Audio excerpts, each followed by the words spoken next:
안녕하십니까, 문틀란TV입니다.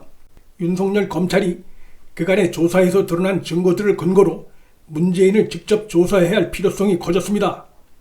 문재인은 자신의 절친 선거 공작에 본인이 연루된 정황이 드러난 만큼 검찰 조사에 성실하게 임해야 할 의무가 있습니다. 문재인은 퇴임 이후가 아닌 퇴임 이전 검찰 조사를 받는 현직 대통령이 될 가능성이 커졌습니다.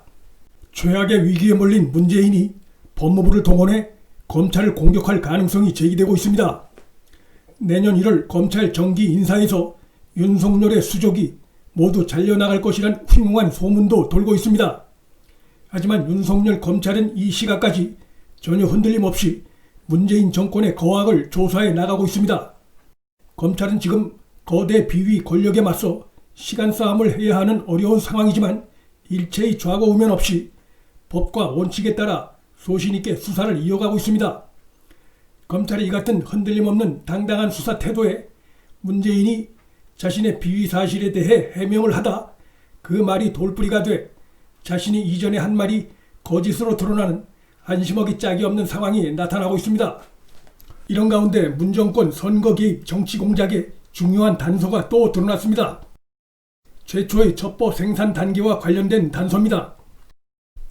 검찰 수사와 언론 보도가 점점 강도 높게 전개가 되자 청와대가 매일같이 부실하기 짝이 없는 브리핑쇼로 땜질 처방을 벌여오다 결국 그간 은폐해왔던 공작 최초 단계의 추악한 진실을 들켜버렸습니다. 문재인의 절친 송철호의 당선을 노린 송철호의 최측근 송병기 현 부시장이 청와대 민정비서관실의 문모 행정관의 최초 제보한 자인 것으로 드러났습니다. 최초 제보자가 송병기란 사실이 드러나면서 이 부분 관련해 청와대가 했던 브리핑이 거짓말인 것이 또 드러났습니다. 청와대는 제보를 한 자가 공직자라며 얼핏 청와대 업무와 연관성이 있는 것처럼 포장했지만 제보 당시 송병기는 송철호 선거 캠프의 총괄 간사였습니다. 재발절인 청와대가 정치공작 비판을 피해가기 위해 제보자의 신원에 대해 국민 앞에 나와 천연덕스럽게 거짓 브리핑을 한 것입니다. 김기현 비위 첩보를 SNS로 전달받았다는 청와대 해명에 송병기가 전화 대화 나눈 것뿐이라고 한 것은 정치 공작의 증거를 없애려는 청와대와 송병기의 사전 입맞춤 꼼수에 불과합니다. 국민 앞에서 입장을 밝힌 청와대가 또다시 말을 바꾼다면 그들의 정치 공작 혐의만 더 키울 뿐입니다. 청와대는 또한 제보가 먼저 온 것이라고 주장하지만 당사자인 송병기는 청와대가 먼저 정보를 요청해왔다고 상반된 주장을 했습니다. 어느 쪽이든 다 문제가 있지만 청와대가 먼저 요청한 것이 맞다면 현 정권의 정치 공작의 책임은 더 커질 수밖에 없습니다.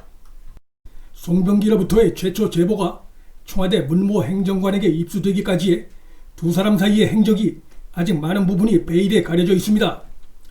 당시 한 사람은 송철호 선거 캠프의 핵심 위치에 있었고 또 한 사람은 선거의 중립을 지켜야 할 청와대 민정비서관 소속이었습니다. 이런 관계의 두 사람 사이에서 경쟁자에 대한 비위 첩보가 은밀하게 건네지기까지 어떤 일이 있었는지 구체적인 내용이 아직 베일에 가려져 있습니다. 단지 캠핑장에서 만난 인연만으로 혹은 이전부터 알고 있었다는 인연만으로 이 같은 위험한 일을 벌였다고 보기 어렵습니다. 송병기 입장에서도 문모 행정관 입장에서도 위험을 수반할 수밖에 없는 이런 일이 어느 날 SNS 한 통으로 이루어졌다고 보기 어렵습니다. 문모 행정관이 송병기로부터 제보를 받는 과정이 단독으로 이루어졌는가 하는 의문도 밝혀져야 합니다. 자신의 직무와도 관련이 없는 민간인 사찰 관련한 사안을 윗선과 사전에 논의도 없이 하급 직원인 그가 했다고 보기 어렵고 백원우가 부하 직원의 불법적인 첩보 수집 관련해 아무 논의도 지시도 하지 않았다고 보기 어렵습니다. 박경철에게 첩보가 건네지기 전에 그들 사이에서 어떤 논의가 있었는지 밝혀져야 합니다. 이번 정치공작 기획 단계에서 또 한 가지 아직 밝혀지지 않고 있는 중요한 부분이 있습니다. 바로 최초 제보 내용이 무엇이고 그것이 과연 청와대 해명대로 요약 편집만 된 것인지 아니면 많은 부분에서 손을 탄 것인지가 밝혀져야 하는데 이 부분이 아직 베일에 가려져 있습니다. 청와대에선 송병기가 문모 행정관에게 보낸 SNS 내용이 난삽해서 문모 행정관이 요약 편집해 보고서를 만들었다고 주장하면서도 제보받은 그 SNS 내용을 밝히지 않고 있습니다.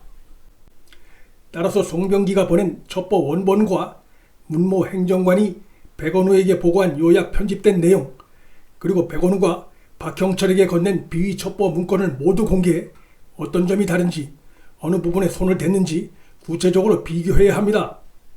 물론 이번 정치 공작 사건에서 가장 중요한 부분은 문재인이 이번 공작에 대해 당연히 어떤 형태로든 보고를 받았을 것이고, 보고를 받았다는 것은 사실상의 지시가 있었다고 볼 수 있다는 점입니다.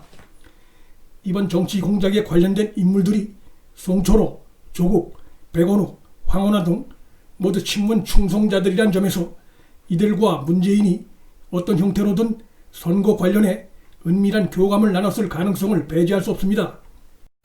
검찰이 5일 문모 행정관을 소환해 조사했습니다.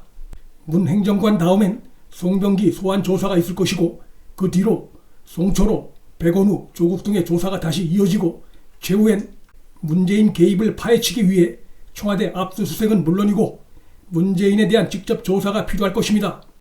문재인의 증거 인멸과 추후 거짓 진술에 대비하기 위해서도 그에 대한 퇴임 이전 조사가 반드시 필요합니다. 문재인은 그가 야당 시절 박 전 대통령에게 요구했던 것처럼 검찰 조사에 성실하게 임해야 할 것입니다. 조사 대상이 확대되면서 윤석열 검찰의 노고가 더욱 많아질 것으로 예상되지만, 무도하고 교활하고 위선적인 문정권의 실체를 세상에 드러내기 위해 더욱 힘을 내주길 국민과 함께 응원합니다. 문틀란TV 여기서 마칩니다. 구독과 좋아요, 방송 공유는 방송 제작에 큰 힘이 됩니다. 알람 설정도 큰 힘이 됩니다. 시청해 주셔서 감사합니다.